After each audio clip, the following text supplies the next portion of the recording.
for my project, I did a penny battery, this little guy, and I have a Baghdad battery on the multimeter. To start off, we're going to go over this penny battery right here. To go into the construction, as it's falling apart, that's fantastic. To go into the construction of it, I have this little diagram, which shows we start off with the penny that is shaven off, or sanded off, rather. So one side is copper and one side is zinc. Then in the middle, we're going to have cardboard soaked in vinegar, little squares. And then on the far side, we're going to have a normal penny. But we have this happening 3 times. So it's like sanded penny, cardboard, sanded penny, cardboard, sanded penny, cardboard, penny. And that is this. To test it, don't fall apart. Okay. To test it, we have a multimeter right here, which is reading like 5 millivolts. So basically zeroed out right now. And we're going to stick that there and stick that there. And it's going to jump. And yep, so 1.3 volts about across this little guy right here. Yeah, it's jumping around now. Yeah, so like 1.2 volts ish across this little penny. And the theory of how it works, it's electroplating. It's very similar to when you take a little potato and you take zinc and you shove it in, and you take copper and you shove it in, and you get current across it if you have an ammeter on you. So what happens is the 2 metals act as electrodes, and then the solution in the middle, which in my case is vinegar,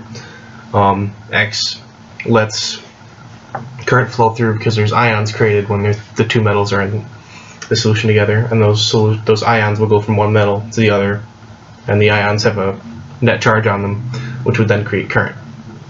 And then the second part of our project is the Baghdad battery right here. It is very similar to the penny battery, except it's bigger, but in most cases you're going to get less of a voltage across it. So we're just going to get a nice little reading on it right now. Put this back right here. And put one of the electrodes on the iron core, which I'll explain this once I do a measurement. We get the iron in the middle, and we got copper on the outside again. Go find a spot for it. Right there. Here you go, about 0.5 volts. It's hard to read. It's really jumpy, but what matters is that it's getting a voltage across it, which means it's working, even though it's jumping down. Let's see if I messed up. I did mess up. Yeah, it's really inconsistent because there's just a constant reaction happening.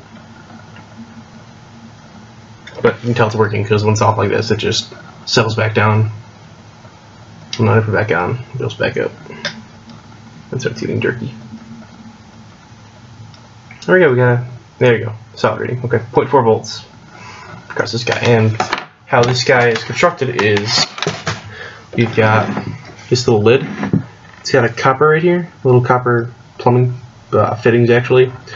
Inside is this little iron rod, which you can see up here again. And then in here is a big pot of vinegar.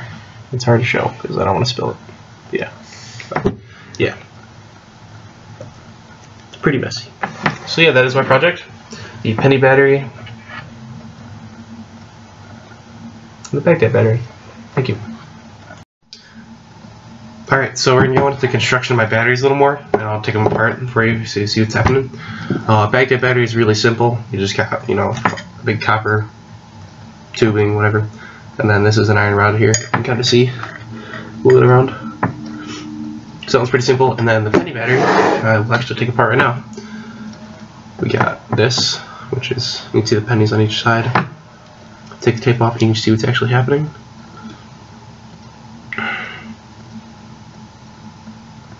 Yeah, there we go. There we go. Okay. So you can kind of see what's happening, but the cardboard is kind of covered with pennies, so let's take each layer off by one. This is the untouched penny we got on the very top layer.